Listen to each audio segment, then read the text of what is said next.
Hello नमस्कार दोस्तों, आपका एक बार फिर स्वागत है आज की नई वीडियो में। फ्रेंड्स, आज की नई वीडियो है 9th क्लास का चैप्टर नंबर 3 है अफवाह। इससे पहले दोस्तों हम 10वीं क्लास की ज्योग्राफी कंप्लीट कर चुके हैं। यदि आपने वो नहीं देखी है तो प्ले लिस्ट में जाकर उस वीडियो को देख लीजिए। चलिए दोस्तों, आज की वीडियो शुरू करते हैं। लेकिन वीडियो शुरू करने से पहले दोस्तों आपसे छोटी सी रिक्वेस्ट है कि वीडियो को पूरा देखना और दोस्तों चैनल को सब्सक्राइब करना, वीडियो को लाइक करना और अपने बाकी दोस्तों के पास हो सके तो शेयर भी कर देना इसको। विभिन्न दिशाओं से आकर छोटी छोटी धाराएं मिलती है, जैसे ऐसे छोटी छोटी धाराएं आकर मिलती है। इनसे क्या बनती है, आगे नदी बन जाती है। इसको क्या बोला जाता है, अफवाह बेसिन बोला जाता है। जहाँ से नदी पानी प्राप्त करती है उसको क्या बोला जाता है, अफवाह बेसिन आकर मिलती है तथा एक मुख्य नदी में निर्माण करती है। देख लीजिए फ्रेंड्स, आपको बताया गया है यहाँ पर चित्र में। इनका इनका विकास किसी बड़े दोस्तों फिर आगे जाकर किसी बड़े जलाशय में या सागर में, महासागर में गिर जाती हैं। झील में भी गिर सकती है, समुद्र में भी, सागर में, महासागर में, जलाशय में, कहीं भी जाकर नदी गिर सकती है, एक दूसरी नदी में भी समा सकती है। एक नदी तंत्र द्वारा जिस क्षेत्र का जल प्रवाह होता है उसे अफवाह द्रोणी, दोस्तों अफवाह द्रोणी कहो या अफवाह बेसिन कहो, इसे कहा जाता है। कैचमेंट एरिया बोलते हैं इंग्लिश में से। फ्रेंड्स, आपको यहाँ पर ये जल विभाजक दिखाया गया। जल विभाजक का मतलब क्या होता है कि यहाँ पर पानी पड़ेगा ऊपर से या दोस्तों बर्फ़ होगी, इससे इधर नदियाँ जाएंगी और दोस्तों इससे इधर और इधर से इधर फ्रेंड्स, और फिर बीच से एक नदी गुजरेगी। यानी दोस्तों इसे क्या बोला जाता है, इसे जल विभाजक, यानी दोस्तों नदियों का बंटवारा करता है ये। जो जल विभाजक होता है, कोई ऊंचा क्षेत्र हो सकता है, कोई पर्वत भी हो सकता है, ऊंची भूमि हो सकती है। दो पड़ोसी अफवाह बेसिन द्रोणियों को अलग करती है। दोस्तों द्रोणी बेसिन आपने समझ ली क्या होती है, इनको अलग कौन करता है, ऊंचा पर्वत भी हो सकता है। दोस्तों जो भी ऊंचा स्थान होगा, आप गाँव में भी देखते हैं जहाँ पर ऊंचा स्थान होगा दोस्तों, वहाँ उधर से पानी दोनों ओर चलेगा। ठीक है दोस्तों, इस उच्च भूमि विभाजक का काम करती है। जब बारिश हो तब आप दोस्तों अपनी छत पे जाकर देखना, चारों से पानी आएगा और दोस्तों एक धारा बन जाएगी और वो धारा नदी का ही काम करती है। दोस्तों यह नदी का ही रूप होता है, वो छोटी नदी होती है, वो बड़ी नदी होती हैं। एंड दोस्तों जल विभाजक आपको आसानी से समझ में आ गया होगा। विश्व की सबसे बड़ी अफवाह द्रोणी कौन सी है दोस्तों, अमेजन। विश्व की सबसे बड़ी अफवाह द्रोणी अमेजन है। अमेजन किस देश में है दोस्तों, ये लगभग ब्राज़ील देश में है। और महाद्वीप पूछा जाए तो दोस्तों दक्षिण अमेरिका में है। आगे भारत में किस द्रोणी की अफवाह द्रोणी सबसे बड़ी है दोस्तों, भारत में किसकी है दोस्तों, आप बताएंगे कमेंट में। आगे दोस्तों भारत में अफवाह तंत्र। भारत में अफवाह तंत्र है जो इसे भौगोलिक आकृतियों के आधार पर दो भागों में बांटा गया है। कौन सी हैं, एक हिमालय की नदियाँ, दूसरी प्रायद्वीप की नदियाँ। दोनों प्रकार की नदियाँ एक दूसरे से भिन्न हैं। दोनों क्यों भिन्न हैं दोस्तों, जो हिमालय की नदियाँ हैं वो तो 12 मासी नदियाँ हैं, लेकिन जो प्रायद्वीप की नदियाँ हैं दोस्तों ये मौसमी नदी हैं। ये केवल वर्षा के समय बहती हैं और हिमालय वाली नदियाँ सारा साल बहती हैं। क्यों बहती हैं दोस्तों सारा साल, क्योंकि यहाँ पर ऊंचे ऊंचे पर्वत हैं, वहाँ पर दोस्तों बर्फ़ जमी रहती है और उस बर्फ़ से क्या होता है दोस्तों, नदियाँ निकलती हैं। इस कारण से इन नदियों में सारा साल जल रहता है, लेकिन बरसात के समय में इन नदियों में बाढ़ आ जाती है। हिमालय की दो मुख्य नदियाँ कौन सी हैं, सिंधु और ब्रह्मपुत्र है। फ्रेंड्स यहाँ पर ये क्या बनाया गया है, गोर्ज बनाया गया है। गोर्ज देख लीजिए फ्रेंड्स कितना गहरा गोर्ज, बहुत अधिक गहरा है। इतने इतने गहरे होते हैं कि दोस्त जिसके ऊपर खड़े होकर नीचे दिखाएं तो नीचे पानी दिखाई नहीं देता बिल्कुल भी। नदी की विभिन्न अवस्थाएं दिखाई गई यहाँ पर।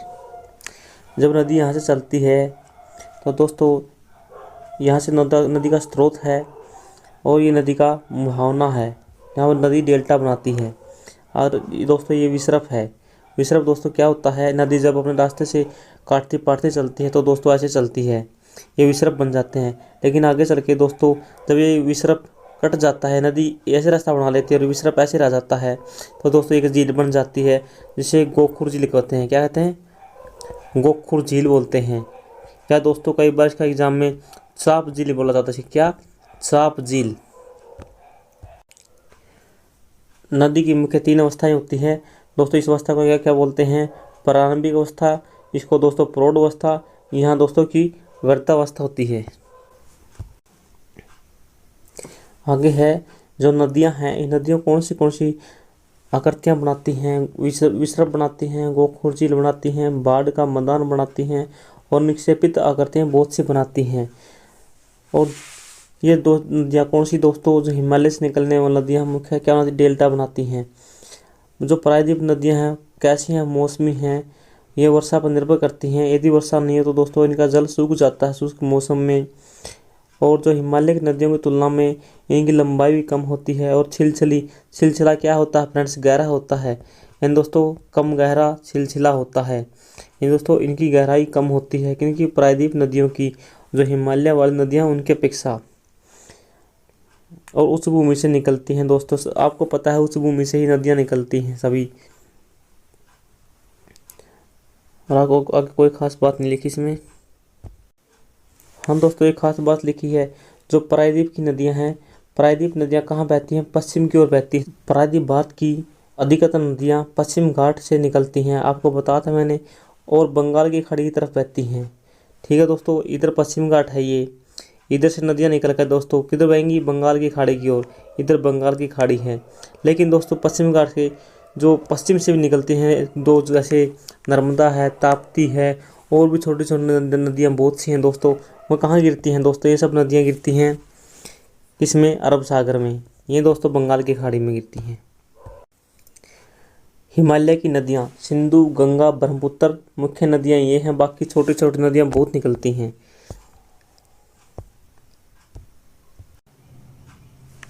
सिंधु नदी तंत्र, सिंधु नदी कहाँ से निकलती है, मानसरोवर झील से निकलती है, तिब्बत के निकट से पश्चिम की ओर बहती है।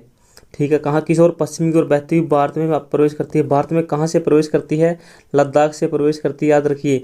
और लद्दाख में एक बहुत सुंदर गौर जगह निर्माण करती है। कौन सी नदी करती है, सिंधु नदी करती है।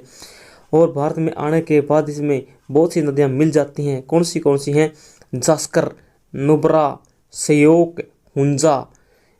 और ये सिंधु नदी बलूचिस्तान गिलगित से बहते हुए अटक पर्वत से क्षेत्र से बाहर निकलती है। कौन सी नदी, सिंधु नदी। कौन सी, सतलुज, व्यास, रावी, चेनाब, झेलम नदी आपस में मिलकर, ये नदी आपस में मिलकर सारा का सारा जल लेकर किस नदी में जाती है, सिंधु नदी में जाती हैं। कहाँ पर, मिठानकोट। मिठानकोट कहाँ पर है, पाकिस्तान में। लेकिन पठानकोट भारत में है, मिठानकोट पाकिस्तान में है, याद रखेंगे। पठानकोट हवाई अड्डे पर जब 1971 की लड़ाई हुई थी तो पाकिस्तान ने बहुत बम बरसाए थे, लेकिन भारत ने आखिर में दो दिया था उनको, इनको, पाकिस्तान वालों को। आगे है सिंधु नदी का मैदान बहुत धीमा है।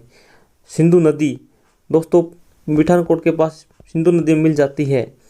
इसके बाद ये नदी दक्षिण की तरफ बहती है दोस्तों, दक्षिण की तरफ बहती है किधर, पाकिस्तान में जाकर दोस्तों, ऐसे पाकिस्तान प्रवेश करती है, फिर दक्षिण की ओर बहने लगती है। लेकिन दोस्तों भारत में ये पश्चिम की ओर से प्रवेश करती है इधर से। इसमें दोस्तों भारत के किन किन राज्यों से या केंद्र शासित प्रदेशों से होकर ये बहती है सिंधु नदी, जम्मू कश्मीर, लद्दाख, हिमाचल, पंजाब से बहती है, शेष पाकिस्तान में जाती है।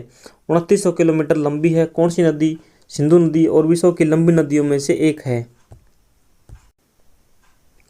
सिंधु नदी जल समझौता कब हुआ था दोस्तों, 1960 में हुआ था।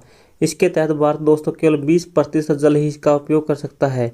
इस जल का पंजाब, हरियाणा, राजस्थान और दक्षिण पश्चिम भागों में सिंचाई की जाती है। बाकी इसका 80% जल कौन प्रयोग करता है, पाकिस्तान प्रयोग करता है।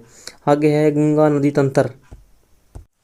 गंगा नदी तंत्र, भागीरथी नदी गंगोत्री हिमालय से निकलती है।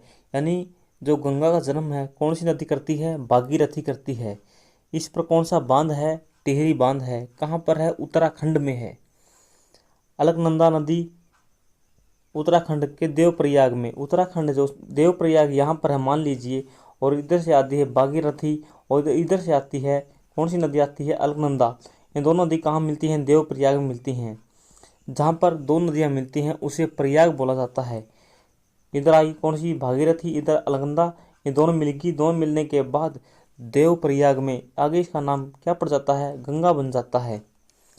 हरिद्वार के पास गंगा पर्वतीय भागों से मैदानों में आती है, यानी हरिद्वार है, आगे हरिद्वार आ जाता है। हरिद्वार से गंगा नदी कहाँ प्रवेश करती है? मैदानों में प्रवेश कर जाती है, और इसका जो जल है वह बहुत विस्तृत क्षेत्र में फैल जाता है।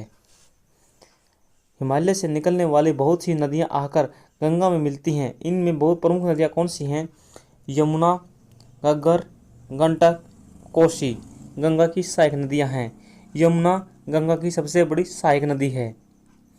यमुना कहाँ से निकलती है? यमुनोत्री हिमानी से निकलती है। यह गंगा के दाहिनी किनारे समांतर बहती है। फ्रेंड्स, कैसे बहती है? ऐसे तो गंगा बहती है और गंगा के समांतर बहती है दोस्तों, और इलाहाबाद में मिल जाती है। इलाहाबाद कहाँ पर है? उत्तर प्रदेश में है। यह इलाहाबाद प्रयाग बोला जाता है। आगे है दोस्तों, घग्गर, गंडक, कोसी, नेपाल, हिमालय किससे निकलती हैं? हिमालय से निकलती हैं। दोस्तों ये घाघरा है, एक नदी घग्गर भी है, और घग्गर नदी दोस्तों कहाँ से निकलती है? हिमाचल प्रदेश से निकलती है और हरियाणा में बहती है, पंजाब में बहती है। वो घग्गर है, ये घाघरा है। कंफ्यूज मत होना घग्गर और घाघरा में। आगे चलते हैं। ये दोस्तों मैप है भारत की नदियों का। चलिए देखते हैं एक बार इसको। यहाँ से एग्जाम में अक्सर नदियाँ आ जाती हैं दोस्तों। सबसे पहले सिंधु नदी है, इधर से निकलती है दोस्तों, और भारत के पश्चिम से दोस्तों, ये भारत के पश्चिम से प्रवेश करती है। इधर तो दोस्तों पूर्व है, इधर पूर्व है, लेकिन ये नदी पश्चिम की ओर बहती है। पश्चिम की ओर बहती हुई दोस्तों भारत में प्रवेश करती है, भारत के कश्मीर और लद्दाख में बहते हुए, और दोस्तों यहाँ बलूचिस्तान के गिलगित से प्रवेश करती है पाकिस्तान में। फिर पाकिस्तान में बहती दोस्तों दक्षिण की ओर, इधर दक्षिण है दोस्तों, बहती है दक्षिण की ओर। फिर आगे इसमें कौन सी नदी मिलती है? झेलम, चिनाब, रावी, सतलुज, ये सब नदी इकट्ठी होकर दोस्तों किस में नदी मिल जाती हैं? पाकिस्तान के मीठान कोट नामक स्थान पर मिल जाती हैं। गोविंद सागर किस नदी पे है दोस्तों? एक बांध है, सतलुज और रावी सतलुज और व्यास नदी पर है गोविंद सागर बांध। दोस्तों इधर आपको दिखाई दे रही है, ये कौन सी नदी है दोस्तों? ये भागीरथी नदी है। इधर से ये अलकनंदा, यहाँ पर दोस्तों उत्तराखंड देवप्रयाग में मिलती हैं। इसके बाद इसका नाम गंगा पड़ता है, और ये फिर दोस्तों आगे हरिद्वार से मैदान भागों में प्रवेश कर जाती है, और आगे बहती दोस्तों ये यहाँ पर इलाहाबाद है। यहाँ पर दोस्तों कौन सी नदी मिलती है? इससे आकर यमुना नदी मिलती है, और घाघरा भी इधर से मिलती है, गंडक भी, शारदा भी। किसकी सहायक नदी दोस्तों? कोसी भी इसी गंगा की सहायक नदी है। और दोस्तों इधर नीचे दक्षिण से कौन सी नदियां हैं दोस्तों? नीचे से गंगा की एकमात्र नदी है कौन सी दोस्तों? सोन नदी, ये लिखा है यहाँ पर। सोन नदी गंगा की सहायक नदी है, दक्षिण से एकमात्र। और बाकी दोस्तों सबकी सब किधर की हैं? उत्तर की नदियां हैं गंगा की सहायक। दक्षिण की केवल एकमात्र है सोन नदी। बेताब, चंबल, राणा प्रताप सागर, गांधी सागर या जवाहर सागर, ये किस नदी पे हैं दोस्तों? सबके सब बांध चंबल नदी पे हैं। बेतवा नदी किसकी सहायक नदी है दोस्तों? इसकी यमुना की सहायक नदियां हैं। गोविंद सागर, पंत सागर, ये दोस्तों कहाँ पर है? ये सोन नदी पे है। क्या है दोस्तों? एक बांध है। महानदी, और आगे दोस्तों जो महानदी है चिल्का झील के पास समुद्र में गिरती है। इधर दोस्तों नर्मदा है, ये ताप्ती है। दोस्तों इधर कौन सी नदी है? ये गोदावरी नदी है। पेनगंगा किसकी सहायक है? गोदावरी की। और निजाम सागर किस नदी पे तट पे दोस्तों? गोदावरी नदी पे। इधर दोस्तों कृष्णा नदी चली, फिर दोस्तों इधर से तुर्कमंदर आ गई, दोनों मिल जाती हैं यहाँ पर। फिर आगे नदी बहती है और समुद्र में गिर जाती है। नागर अर्जुन किस नदी पे दोस्तों? नागा अर्जुन, कृष्ण और अर्जुन किस नदी पे दोस्तों? याद रखेंगे कृष्णा नदी पे है, कृष्ण अर्जुन। आगे है दोस्तों कावेरी नदी। कावेरी नदी दोस्तों कौन सा बांध है? कृष्ण राज, यानी कृष्ण का राज किस कावड़ियों पर है नीचे। वेम्बनाड झील, वेम्बनाड झील कहाँ पर है? केरल में है। पुलिकट झील कहाँ पर है? आंध्र प्रदेश में है। ये तो दोस्तों कौन सी नदी है? ये दिहांग नदी। लोहिती नदी किसकी सहायक नदी है? ब्रह्मपुत्र की सहायक नदी है। ब्रह्मपुत्र कहाँ से प्रवेश करती है भारत में? सांगपो के नाम से बहती है तिब्बत में, भारत में नामचा बरुआ पर्वत से भारत में प्रवेश कर जाती है। दोस्तों इस मैप का स्क्रीनशॉट लीजिए और एक दो बार खुद इसकी प्रैक्टिस कीजिए ताकि आपको नदियाँ अच्छे से याद हों। देवप्रयाग में इधर से भागीरथी नदी आती है और इधर से कौन सी नदी आती है दोस्तों? अलकनंदा नदी आकर देवप्रयाग में मिल जाते हैं। इसके बाद इनका नाम गंगा पड़ जाता है। क्या दोस्तों? गंगा। इसके बाद देवप्रयाग, देवप्रयाग के बाद देवप्रयाग कहाँ है? उत्तराखंड में है। आगे नमामि गंगे। नमामि गंगे परियोजना 2014 में शुरू की गई थी। इसका उद्देश्य क्या था? गंगा को प्रदूषण मुक्त करना। आगे है चंबल, बेतवा, सोन कहाँ से निकलती है? प्रायद्वीपीय उस भूमि से निकलती है। चंबल, बेतवा, सोन। और किस नदी की सहायक नदियां हैं ये? दोस्तों ये दो हैं, यमुना की, सोन है गंगा की सहायक नदी। दोस्तों आगे है पश्चिम बंगाल में एक फरक्का नामक जगह है। दोस्तों यहाँ पर फरक्का बांध भी बनाया गया है और गंगा नदी यहाँ पर डेल्टा का निर्माण करती है। कहाँ पर दोस्तों? पश्चिम बंगाल में। और यहाँ पर भागीरथी नदी जो इसकी एक वितरिका है दोस्तों, अलग शाखा बन जाती है। जैसे दोस्तों फरक्का में प्रवेश करती है गंगा नदी, फिर इसकी कई शाखाएं बढ़ जाती है छोटे छोटे करके। इन्हीं की दोस्तों सबसे बड़ी शाखा है भागीरथी हुगली। फिर आगे है दोस्तों, उधर से ब्रह्मपुत्र नदी आती है और उधर से गंगा आती है। दोस्तों इधर से गंगा आती है, इधर से ब्रह्मपुत्र आती है, दोनों मिल जाती हैं।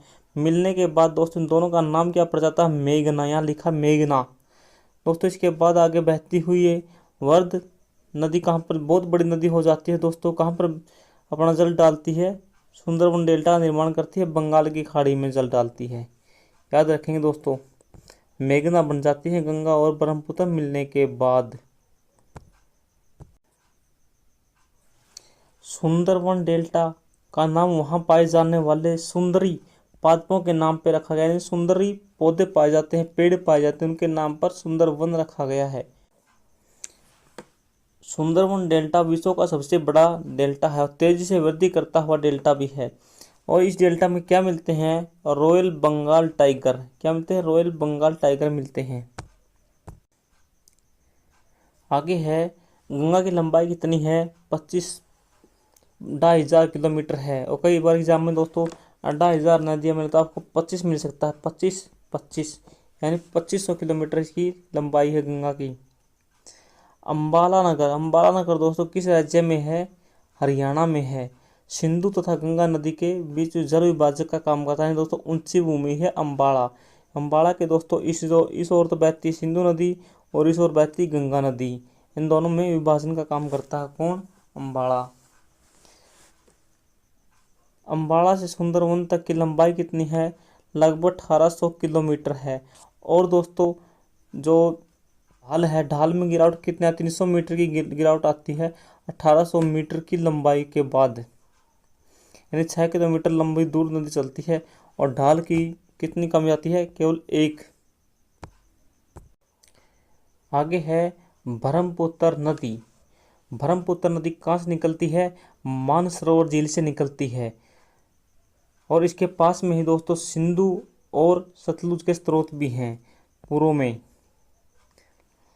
इसकी लंबाई सिंधु से कुछ अधिक है। नहीं दोस्तों सिंधु से कुछ लंबी है, लेकिन दोस्तों ये भारत में नहीं बहती है, भारत से बाहर बहती है। इसीलिए दोस्तों इसकी लंबाई से हमारा कोई लेना देना नहीं है।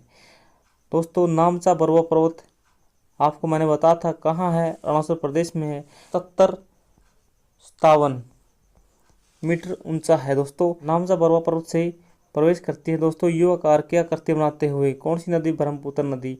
इसकी सहायक नदी कौन सी है? अरुणाचल प्रदेश में। अरुणाचल प्रदेश में गोर्ज के माध्यम से प्रवेश करती है। अरुणाचल प्रदेश में इसका क्या नाम है? दिहांग है। और इसकी सहायक नदी कौन सी है? लोहिती, केनुला, दूसरी सहायक नदियाँ इससे मिलकर असम ब्रह्मपुत्र का निर्माण करती हैं दोस्तों। असम में इसका नाम ब्रह्मपुत्र पड़ जाता है, लेकिन अरुणाचल प्रदेश में इसे दिहांग कहा जाता है। लेकिन ऊपर जाओगे चीन तिब्बत में तो इसको सांगपो नाम दिया गया है। याद रखेंगे इसकी सहायक नदियाँ याद रखियो, दिबांग, लोहिती, केनुला। आगे ब्रह्मपुत्र को तिब्बत में सांगपो कहते हैं, बांग्लादेश में जमुना कहते हैं। देख लीजिए दोस्तों कितने नाम हो गए इसके। पहले दोस्तों सांगपो बोलते हैं, फिर दोस्तों इसको दिहांग बोलते हैं, फिर आगे दोस्तों इसको क्या बोला जाता है, ब्रह्मपुत्र बोला जाता है। फिर अगले बांग्लादेश में से दोस्तों क्या बोलते हैं, जमुना बोलते हैं। फिर जब गंगा में मिल जाती है, गंगा में मिलने के बाद दोस्तों इसको मेघना बोला जाता है। कितने नाम बदल लिए दोस्तों एक नदी ने।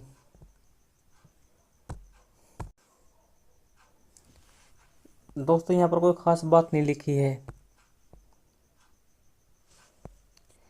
बस यहाँ पर ये बात लिखी है कि जल है जो ब्रह्मपुत्र नदी का, इसमें सिल्ट की मात्रा होती है और सिल्ट को जमा कर देती है असम में और बांग्लादेश में।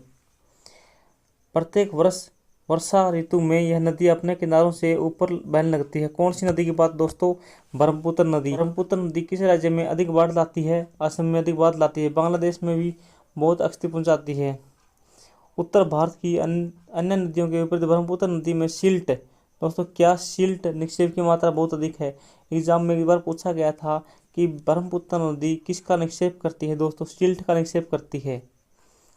इसके कारण नदी का स्तर बढ़ जाता है, नदी का जो नीचे की तली है दोस्तों उसमें उभार हो जाता है और किनारों से काटना शुरू कर देती है। यह बार बार अपने धारा के मार्ग में परिवर्तन लाती है। कौन सी नदी, ब्रह्मपुत्र नदी। आगे है प्रायद्वीप की नदियाँ। पश्चिम घाट, जो ये भारत है, भारत के जो पश्चिम घाट है, यहाँ से क्या होता है, नदियाँ दो भागों में बढ़ती है। ये जल विभाजक का काम करता है। इधर जाती है नदियाँ पश्चिम की ओर, इधर पूर्व की ओर। प्रायद्वीप भारत की मुख्य नदियाँ कौन सी यहाँ की, चलिए हम पहले पूर्व की ओर जान लेते हैं। पूर्व की ओर जाने वाली नदियाँ कौन कौन सी हैं, यहाँ कौन सी हैं, महानदी, गोदावरी, कृष्णा, कावेरी पूर्व की तरफ बहती हैं और बंगाल की खाड़ी में गिरती हैं। और बंगाल की खाड़ी में गिरने से पहले क्या बनाती हैं, डेल्टा का निर्माण करती हैं। चलिए पश्चिम की ओर जो नदियां बहती हैं इनका कुछ जिक्र कर लेते हैं। इधर बहने वाली नदियां क्या हैं, छोटी छोटी हैं, क्योंकि दोस्तों पास में ही समुद्र है, पास में ही पश्चिम घाट है, इनकी लंबाई बहुत कम है। ये नदियाँ क्या बनाती हैं, जवार नदमुख, जिसे एस्चुरी बोलते हैं। ये किसी प्रकार का मलबा इकट्ठा नहीं करती, क्योंकि दोस्तों जो पश्चिम घाट है वो मजबूत चट्टानों से बना है, वहाँ पर अपरदन नहीं होता है, इस कारण से वहाँ डेल्टा का निर्माण नहीं होता, बल्कि वहाँ पर एस्चुरी है, जवार नदमुख है। प्रायद्वीप नदियों का अपवा द्रोणी छोटी होती है। द्रोणी क्या होती है दोस्तों, जिसे कैचमेंट एरिया बोलते हैं, जिस एरिया से नदी पानी लेती है उसे द्रोणी बोला जाता है। और दोस्तों जो प्रायद्वीप की नदियाँ हैं उनकी द्रोणी कैसी है, छोटी है। नर्मदा नदी की द्रोणी, नर्मदा नदी कहाँ से निकलती है, अमरकंटक से निकलती है, ठीक है। आगे दोस्तों पश्चिम की ओर बहती है बरसघाटी, से किससे बहती है, बरसघाटी। बरसघाटी क्या होती है, एक पतली दरार होती है, उस दरार से बहती है नर्मदा। और समुद्र में पहुंचने से पहले दोस्तों बहुत सारे पर्यटन स्थल बनाती है और समुद्र में पहुंचने से पहले जवार नदमुख का निर्माण करती है। और जबलपुर के पास, जबलपुर कहाँ पर है, एमपी में है, एक गहरा गोर्ज बनाती है, संगमरमर की चट्टानें हैं। गोर्ज मतलब दोस्तों क्या होता है, गोर्ज से बहुत गहरा खड्डा होता है, ऊपर से पानी पड़ता है। तो दोस्तों यहाँ पर एक प्रपात बना हुआ है जिस पर का नाम क्या है, धुआंधार प्रपात है। इन दोस्तों ऊपर से पानी पड़ता है तो दोस्तों नीचे पड़ता है, तो दोस्तों यहाँ से भाप से निकलती हैं छोटे छोटे पानी की बूंदें, जिससे धुआं उठ जाता है। इसका नाम ही क्या पड़ गया, धुआंधार प्रपात। कौन सी नदी बनाती है, नर्मदा नदी। कहाँ बनाती है, जबलपुर मध्य प्रदेश में। जो नर्मदा नदी है इसकी द्रोणी किन किन राज्यों में फैली है, मध्य प्रदेश और गुजरात में फैली है। किसकी द्रोणी, नर्मदा की। नर्मदा के संरक्षण के लिए मध्य प्रदेश सरकार ने कौन सी योजना शुरू की है, नमामि देवी गंगे। आगे है ताप्ती द्रोणी। ताप्ती नदी का स्थल कहाँ से है, मध्य प्रदेश है। मध्य प्रदेश का एक बैतूल जिला है और सतपुड़ा की पहाड़ियों से है। नर्मदा नदी के समांतर बहती है, लेकिन दोस्तों पश्चिम घाट की सबसे लंबी नदी कौन सी है, नर्मदा नदी है, जो अरब सागर में गिरती है। और दूसरे नंबर कौन सी आती है, ताप्ती का सेकंड स्थान है लंबाई में। इसकी द्रोणी कहाँ कहाँ पर है, ताप्ती की मध्य प्रदेश, गुजरात, महाराष्ट्र राज्यों में है। अरब सागर और पश्चिम घाट, फ्रेंड्स इधर पश्चिम घाट है, इधर अरब सागर है, इनके बीच में जो मैदान है फ्रेंड्स ये क्या है, संकीर्ण है। संकीर्ण का मतलब क्या होता है दोस्तों? पतला, छोटा मैदान है। इस कारण से यहाँ की नदियाँ छोटी हैं, कम लंबाई हैं, कम चौड़ी हैं और कम गहरी हैं। पश्चिम की ओर बहने वाली मुख्य नदियाँ कौन सी हैं? साबरमती याद रखेंगे, माही और दोस्तों भारतपुजा, पेरियार। पेरियार कहाँ? केरल में है दोस्तों, आपको पता है। साबरमती गुजरात में है जहाँ गांधी आश्रम है। और माही दोस्तों कहाँ है? शायद दोस्तों माही गुजरात में ही है। और दोस्तों भारतपुजा ये किसकी नदी है? पश्चिम घाट की नदी है। आगे है गोदावरी द्रोणी। गोदावरी प्रायद्वीप की सबसे बड़ी नदी है, लेकिन यहाँ कंफ्यूज मत होना, ये प्रायद्वीप की सबसे बड़ी नदी है। भारत की सबसे बड़ी नदी कौन सी है? गंगा है। लेकिन अरब सागर में गिरने वाली सबसे बड़ी नदी कौन सी है? नर्मदा है। कंफ्यूज मत होना यहाँ पर। नर्मदा अरब सागर में गिरने वाली पश्चिम घाट की सबसे लंबी नदी है, लेकिन प्रायद्वीप की सबसे लंबी नदी गोदावरी है। महाराष्ट्र के नासिक जिले से निकलती है। महाराष्ट्र में एक नासिक नामक स्थान है, वहाँ से निकलती है गोदावरी। आगे इसकी लंबाई कितनी है फ्रेंड्स? 1500 किलोमीटर है गोदावरी की। और गंगा की कितनी है? 2500 किलोमीटर है दोस्तों। गंगा इससे 1000 किलोमीटर लंबी नदी है। किससे? गोदावरी से। यह बहकर बंगाली खाड़ी में गिरती है, ठीक है। प्रायद्वीपीय नदियों में सबसे बड़ा अफवाह तंत्र इसी नदी का, किसका? गोदावरी का। इस द्रोणी की महाराष्ट्र में सबसे बड़ी द्रोणी है। 50% द्रोणी इस नदी की महाराष्ट्र में है। यानी दोस्तों मोस्टली जल कहाँ से लेकर आती है? महाराष्ट्र से लेकर आती है। मध्य प्रदेश, उड़ीसा, आंध्र प्रदेश में इसकी द्रोणी है। बहुत छोटी द्रोणी है बाकी दोस्तों, लेकिन सबसे बड़ी द्रोणी कहाँ है इसकी? महाराष्ट्र में है, याद रखना। गोदावरी की अनेक सहायक नदियाँ हैं, पूर्णा, वर्धा, प्रांता, मांजरा। वेनगंगा, पेनगंगा, वेनगंगा, पेनगंगा, प्राहिता, मांजरा, पूर्णा, वर्धा। बड़े आकार के और विस्तार के कारण से दक्षिण की गंगा कहा जाता है, याद रखेंगे। दक्षिण की गंगा किसे कहा जाता है? गोदावरी को कहा जाता है। आगे है महानदी द्रोणी।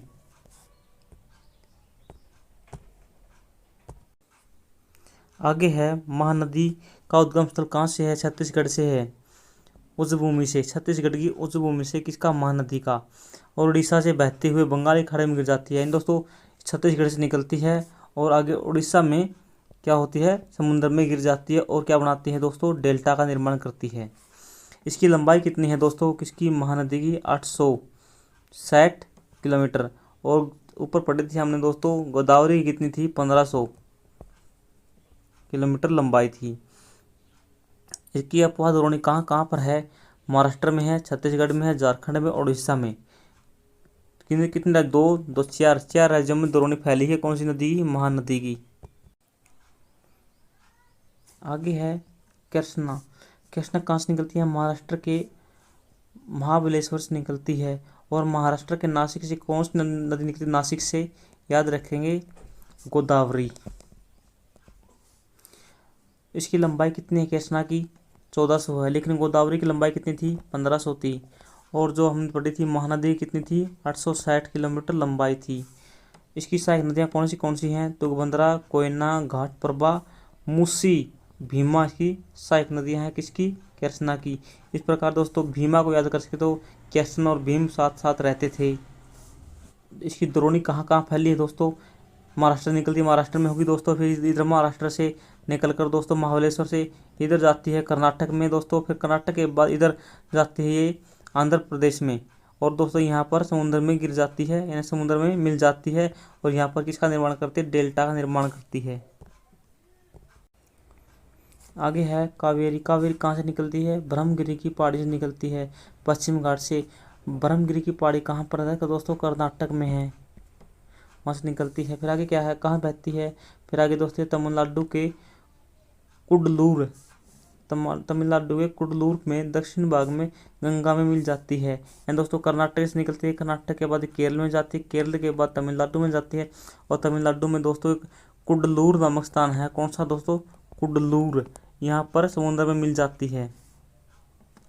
इस नदी की लंबाई कितनी है? 760 है। हमने ऊपर महानदी की पढ़ी थी, कितनी थी? 860। महानदी की लंबाई 860 किलोमीटर है, जबकि कावेरी की 760 है। और आपने ऊपर पढ़ा था दोस्तों गोदावरी कितनी थी? 1500 थी। और दोस्तों हमने गंगा है, गंगा की लंबाई कितनी है? 2500 किलोमीटर है। और सिंधु की लंबाई कितनी है? 2900 है, लेकिन भारत में 320 किलोमीटर ही बहती है। इन सब नदियों की लंबाई आप याद रखेंगे एग्जाम में, क्या पता कौन सी पूछ ले जाए। कावेरी की सहायक नदी कौन सी है? अमरावती, भवानी, हेमावती और काबिनी। काबिनी से कावेरी बनी है और भवानी से हेमावती बनी से अमरावती। हेमावती, अमरावती, भवानी 3 है। इसकी द्रोणी यानी पानी कहाँ कहाँ से लेती है? तमिलनाडु से लेती है, केरल से लेती है और कर्नाटक से लेती है। भारत का दूसरा सबसे बड़ा जलप्रपात कौन सा है फ्रेंड्स? पहला जलप्रपात कौन सा है? धुआंधार प्रपात भारत का सबसे बड़ा प्रपात है। दूसरा कौन सा? शिव समुद्रम। शिव समुद्र किस नदी पे है? कावेरी नदी पे। फ्रेंड्स यहाँ एक छोटी ही ट्रिक लागू होती है, यदि आप ट्रिक को प्रयोग करना चाहें तो कर सकते हैं। शिव के भगत कावड़ लाते हैं, इन दो शिव कावड़, शिव कावड़। क्या दोस्तों? शिव कावड़ से शिव समुद्रम जलप्रपात कावेरी नदी पे है। या शिव की कावड़ कैसे भी याद करो, कर सकते हो आप। जो जलप्रपात है दोस्तों, इससे बिजली पैदा होती है। वो बिजली कहाँ कहाँ जाती है? मैसूर को मिलती है, बेंगलुरु को मिलती है और कोलार की खान। कोलार दोस्तों किसके लिए प्रसिद्ध है? केरल का सोने की खानों के लिए प्रसिद्ध है, याद रखेंगे इसको। चलिए दोस्तों, आपको एक बार नदियों की लंबाई के बारे में अवगत करा देते हैं। जो भारत की सबसे लंबी नदी कौन सी है? गंगा। दोस्तों दक्षिण भारत की सबसे लंबी नदी कौन सी है? गोदावरी। इसकी लंबाई कितनी है? 1500। फिर दोस्तों आगे आती है महानदी, कितनी है? 860 है। और आगे दोस्तों फिर अब हमने पढ़ी कावेरी। कावेरी कितनी है? 760 है। कृष्णा नदी की लंबाई कितनी है फ्रेंड्स? आप कमेंट में लिखेंगे। आशा करता हूँ आपने कमेंट में लिख दिया होगा, क्योंकि दोस्तों लिखने से लंबे समय तक याद रहता है। कृष्णा की लंबाई कितनी है फ्रेंड्स? 1400 किलोमीटर है। गोदावरी कितनी थी? 1500 थी। याद रखेंगे दोस्तों इस प्रकार से। और आप कमेंट में ज़रूर लिखें जो मैं आपसे पूछता हूँ, क्योंकि दोस्तों लिखने से क्या होता है कि आपको लंबे समय तक याद रहता है। भारत का सबसे बड़ा जलप्रपात मैंने आपको बता दिया था, धुआंधार। हमने इन बड़ी नदियों की बात की है। प्रायद्वीप भारत से कुछ छोटी नदियाँ बहती है, जैसे दामोदर है, ब्राह्मणी है, वैतरणी, सुवर्णरेखा नदी।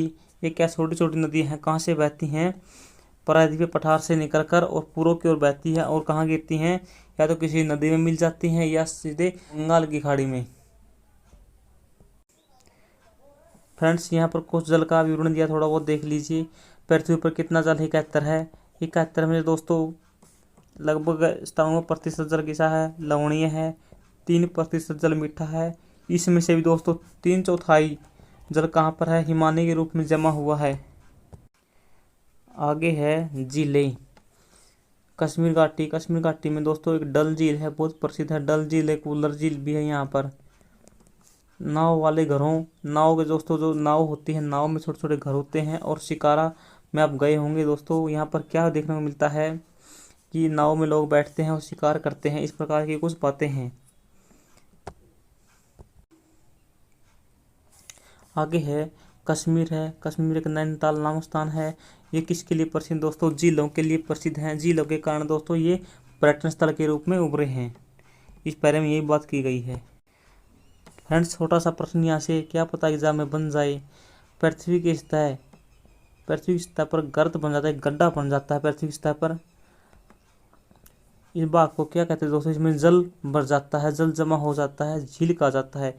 इन पृथ्वी की सतह के गर्त वाले भाग में जल जमा होने को झील कहा जाता है। दोस्तों ये झील 2 प्रकार की होती हैं दोस्तों। मानव निर्मित, मानव द्वारा बनाई जाती हैं। एक प्राकृतिक होती है दोस्तों। मानव निर्मित झीलों को कृत्रिम झील बोलते हैं और मानव निर्मित झील भी बोला जाता है, याद रखेंगे। लेकिन प्राकृतिक झील कुदरती बनी होती हैं। आगे है बड़ी आकार वाली झील है दोस्तों, समुद्र कहा जाता है। देख लीजिए कैस्पियन सागर, मर्द सागर, अरल सागर। आपने इनके नाम सुने होंगे। कैस्पियन सागर कहाँ पर है? रूस में है। और मर्द सागर कहाँ है? इजराइल जॉर्डन में है। और अरल सागर कहाँ है? रूस में है। पॉइंट को ध्यान रखेंगे। बड़े आकार वाली झीलों को क्या कहा जाता है? समुद्र कहा जाता है या सागर कहा जाता है। कैस्पियन सागर, मर्द सागर, अरल सागर। भारत में बहुत सारी झीलें हैं दोस्तों। ये झीलें क्या हैं दोस्तों? एक दूसरे से आकार में छोटी बड़ी हैं। और दोस्तों कुछ झीलों में तो वर्षा का पानी रुक जाता है, इस कारण से उन झीलों का निर्माण हुआ। वर्षा ऋतु में ही केवल इन झीलों का निर्माण होता है। और दोस्तों बहुत सी झीलें हैं, द्रोणियाँ हैं नदियों की। कुछ झीलें हिमानी के रूप में है विकसित हुई दोस्तों, जैसे बर्फ़ का पानी, बर्फ़ दोस्तों इस कहीं गड्ढे में गिर गई, बाद में उस गड्ढे में पानी पड़ गया, उससे क्या हुआ दोस्तों, झील का निर्माण हुआ है। आगे है, जबकि कुछ अन्य झीलों का निर्माण किससे हुआ है, वायु, नदियों, मानव निर्मित क्रियाकलापों के कारण भी हुआ है। दोस्तों झीलों का निर्माण किससे होता है दोस्तों, बर्फ़ से भी होता है, और दोस्तों द्रोणी से भी होता है, मानव के द्वारा भी किया जा सकता है दोस्तों, या अन्य किसी कारण से हो सकता है, जैसे दोस्तों भूकंप आ जाए, दरार पड़ जाए दोस्तों, उससे भी किसका निर्माण होता है, झीलों का निर्माण हो सकता है। उल्कापिंड गिरने से झीलों का निर्माण होता है। दोस्तों यहाँ पर क्या बताया गया है कि एक नदी जब विसर्प के समान चलती है दोस्तों, एक नदी ऐसे चलती है जब ऐसे, तो दोस्तों जो ये विसर्प होता है कट जाता है और नदी ऐसे बहने लगती है दोस्तों, तो इसकी ये झील का निर्माण होता है। इस झील को क्या कहा जाता है, गोखुर झील बोला जाता है, या दोस्तों चाप झील बोलते हैं, चाप झील याद रखेंगे। आगे है शिफ्ट तथा बार, इन बार का मतलब रोधी का दोस्तों, रोध किसके द्वारा पैदा होता है, मान लीजिए दोस्तों ये इधर तट है, इधर दोस्तों समुद्र है, रास्ते में यहाँ पर दोस्तों क्या बन गया दोस्तों, रोधिका बनेगी, किसके कारण, परवालों के कारण, या दोस्तों मलबे के कारण। तो दोस्तों इस इधर पानी रुक जाता है और इधर दोस्तों बीच में क्या हो जाता है, टापू बन जाता है, तो दोस्तों इसे क्या बोलते हैं, लैगून झील बोलते हैं। लैगून झील कौन सी है भारत में, चिल्का दोस्तों सबसे बड़ी लैगून झील है, उसके बाद पुलिकट झील दोस्तों एक लैगून झील है, कोलेरू भी एक लैगून झील है। अंतर्देशीय भाग आगे फ्रेंड्स, ये कौन सी झील है, लोकताल, लोकटक झील बोला, लोकताल झील कहाँ पर है दोस्तों, ये मणिपुर में है, एग्जाम में पूछी जाती है। आगे है, कुछ झीलें मौसमी भी होती हैं, मौसमी में दोस्तों आपको बता था, जब वर्षा होती है तब पानी में इकट्ठा हो जाता है, जब वर्षा ऋतु चली जाती है कुछ समय उनका पानी सूख जाता है दोस्तों। उदाहरण के लिए राजस्थान की सांबर झील है, जो एक लवणीय झील है, इसका प्रयोग दोस्तों नमक बनाने के लिए किया जाता है। जब बरसात होती है दोस्तों इसमें पानी इकट्ठा हो जाता है, लेकिन जब बरसात खत्म हो जाती है इसका पानी उड़कर भाप के रूप में ऊपर चला जाता है और नीचे नमक बच जाता है। इस नमक का प्रयोग दोस्तों हम खाने में करते हैं। मीठे पानी की अधिकांश झीलें दोस्तों कहाँ पर हैं, हिमालय क्षेत्र में है। इन झीलों का निर्माण किससे हुआ दोस्तों, हिमानी से हुआ है। दूसरे शब्दों में कह सकते हैं कि हिमानियों या दोस्तों द्रोणियों के गहरी बनाई गई हैं, जो हिम पिघलने से भर जाती हैं। या दोस्तों गहरी द्रोणी हैं या हिम नदियां हैं जो हिम पिघलने से भर जाती हैं। किसी भी क्षेत्र में शिलाओं या मिट्टी में हिमानी मार्ग बंद हो गए हैं। विपरीत जम्मू कश्मीर की उल्लर झील, जम्मू कश्मीर है उसमें उल्लर झील है, कौन सी दोस्तों, उल्लर झील याद रखेंगे, मीठे पानी की झील है। भारत की सबसे बड़ी मीठे पानी की झील कौन सी है दोस्तों, उल्लर झील याद रखेंगे। उल्लर झील का निर्माण भूगर्भीय क्रियाओं से हुआ है। डल झील, भीमताल झील, नैनीताल झील। आगे लोकताल झील और बड़पानी झील, क्या है दोस्तों, मीठे पानी की झीलें हैं ये सब। और दोस्तों खारे पानी की झील एक है, आपने देखी है कौन सी, सांबर झील, कहाँ पर, राजस्थान में है। इसके अतिरिक्त जल विद्युत उत्पादन के लिए नदियों पर बांध बनाए जाते हैं दोस्तों, जल विद्युत के लिए और सिंचाई के लिए नदियों पर क्या बनाए जाते हैं, बांध बनाए जाते हैं। कौन से हैं बांध, मुख्य देख लीजिए, गुरु गोविंद सागर बांध किस नदी पे है दोस्तों, भाखड़ा नांगल परियोजना के तहत बनाया गया है, भाखड़ा नदी पर गुरु गोविंद सागर बांध, गुरु गोविंद सागर है दोस्तों। मान लीजिए नदी है दोस्तों, इसके यहाँ पर एक सागर है, गुरु गोविंद सागर है, इस यहाँ पर एक बांध है, उस बांध का नाम क्या है दोस्तों, भाखड़ा नांगल बांध। आगे दोस्तों जल के महत्व के बारे में बताया गया है, जो झीलें हैं इनका थोड़ा बहुत महत्व है मानव के लिए कैसे दोस्तों, ये बहुत लाभकारी हैं दोस्तों। जब बाढ़ आवे, वर्षा ऋतु हो तो बाढ़ को रोकने में सहायता होती हैं। सूखे के समय दोस्तों जल की आपूर्ति करती हैं, और इससे जल विद्युत पैदा की जा सकती है, सिंचाई की जा सकती है, और दोस्तों पर्यटन के रूप में भी ये स्थलों को विकसित करती हैं। इनमें नौका परिवहन का प्रयोग किया जाता है। आगे है नदियों का अर्थव्यवस्था में महत्व। संपूर्ण मानव इतिहास में नदियों का बहुत अधिक महत्व रहा है दोस्तों। प्राचीन काल से लेकर दोस्तों आज तक जितने भी नगर बसे हैं, सब के सब नगर दोस्तों आपको नदियों के किनारे बसे मिलेंगे दोस्तों। कारण क्या है कि नदियों के आसपास पहली बात तो दोस्तों पानी की आपूर्ति होती है, दूसरी बात दोस्तों उपजाऊ मैदान होता है, सबके लिए खाने पीने के लिए अनाज मिल जाता है दोस्तों। जैसे आप यमुना नदी के किनारे देखते हैं, बड़े बड़े नगर हैं, जैसे दिल्ली दोस्तों यमुना नदी के किनारे है, आगरा दोस्तों यमुना नदी के किनारे है, और भी जितने बड़े नगर हैं सब नदियों के किनारे बसे मिलेंगे। और तो और दोस्तों, जो पहले ऋषि मुनि होते थे वो अपनी कुटिया भी नदी के आसपास बनाते थे या झील के आसपास, जहां उनको पर्याप्त पानी मिल सके। यानी नदियों का दोस्तों आम जीवन में बहुत महत्व है और अर्थव्यवस्था पर भी इसका गहरा प्रभाव पड़ता है। आगे दोस्तों, जो नदियां हैं उनके बारे में बताया गया है कि जनसंख्या जीविका कृषि पर निर्भर करती है। सिंचाई में, नौका संचालन में, जल विद्युत निर्माण में नदियों का बहुत अधिक महत्व है। आगे है राष्ट्रीय नदी जल संरक्षण योजना यानी NRCP, national river conservation planning. दोस्तों, नदी देश में जो नदी है इनके सफाई कार्यक्रम कब चलाया गया था? 1995 में चलाया गया था गंगा पे। इसका नाम क्या था दोस्तों? गंगा एक्शन प्लान, GAS यानी गंगा एक्शन प्लान था। और 1995 में क्या हुआ था? राष्ट्रीय नदी संरक्षण योजना चलाई गई थी। NRCP,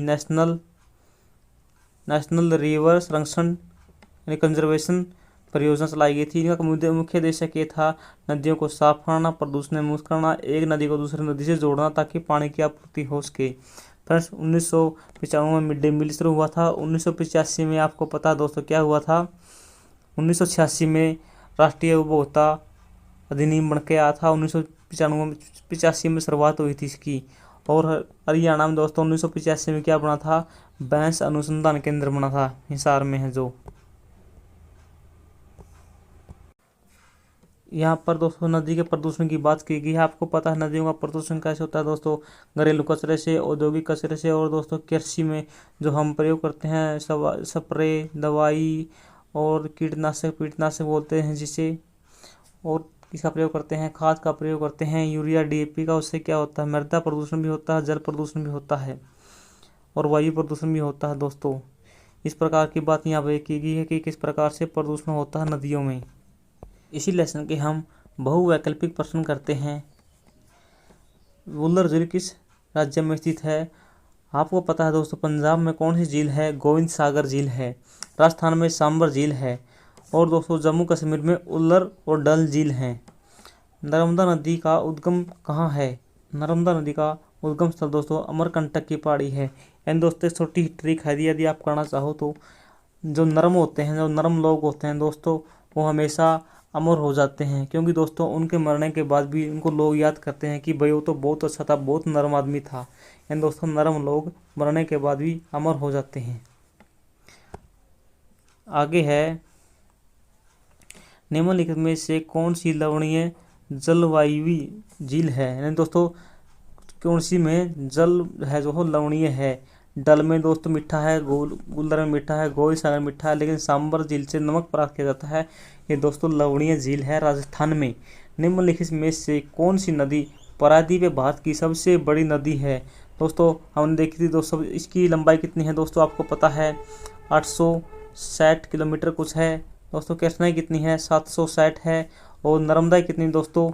1400 के कुछ आसपास है। और गोदावरी की लगभग कितनी है दोस्तों?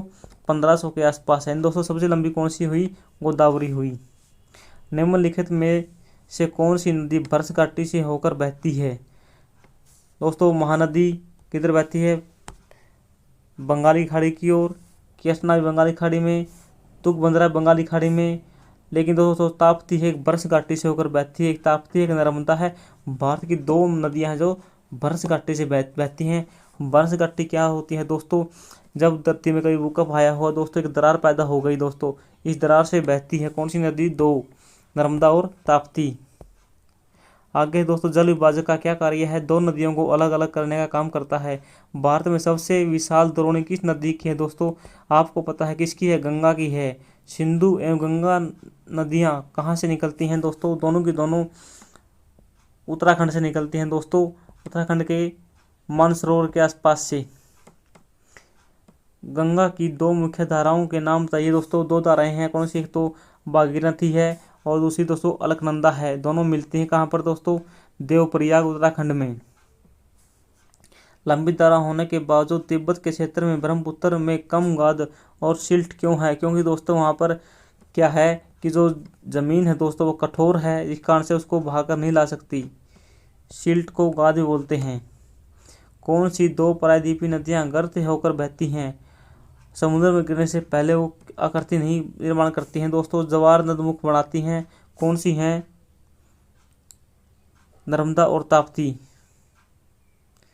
नदियों और झीलों के कुछ आर्थिक महत्व दोस्तों अपने कोई काम की बात नहीं है। आपने इनमें से ये बताना है कि कौन सा मानव निर्मित है और कौन सा प्राकृतिक है। दोस्तों जैसे डल झील है प्राकृतिक है, भीमताल प्राकृतिक है, लोकताल प्राकृतिक है, लेकिन चिल्का प्राकृतिक झील है, राणा प्रताप सागर कृत्रिम है, पुलकित एक प्राकृतिक है, हीराकुंडा एक कृत्रिम है। इस प्रकार से दोस्तों आपको बताना है, आप खुद कर सकते हैं इसको। दोस्तों ये लेसन यहीं पर समाप्त होता है, कोई काम की बात नहीं है। यहाँ पर ऐसी लिखी है नागर जो ना किस नदी पे है? कृष्णा पे है। भारत की सबसे लंबी नदी गंगा है। व्यास कुंड दोस्तों किस व्यास कुंड से उत्पन्न होने वाली नदी का नाम था दोस्तों? व्यास नदी। मध्य प्रदेश के बैतूल से उत्पन्न होने वाली पश्चिम की ओर बहने वाली नदी कौन सी दोस्तों? आप कमेंट में लिखेंगे इसको, क्योंकि हम ऊपर कर चुके हैं। पश्चिम बंगाल का शोक किसे कहा जाता है? दामोदर को कहा जाता है दोस्तों। किस नदी से इंदिरा गांधी नहर निकाली गई है? भाखड़ा नहर से। रोहतांग दर्रा किसके पास किस नदी का स्रोत है दोस्तों? रोहतांग दर्रा। प्रायद्वीप भारत की सबसे लंबी नदी गोदावरी है दोस्तों। इन सब के बारे में हम पहले कर चुके हैं। यदि आपको कुछ और इनका करना हो दोस्तों पिछले लेसन को देख लीजिए। चलिए दोस्तों ये लेसन यहीं पर समाप्त करते हैं। आप सभी को जय हिंद, भारत माता की जय।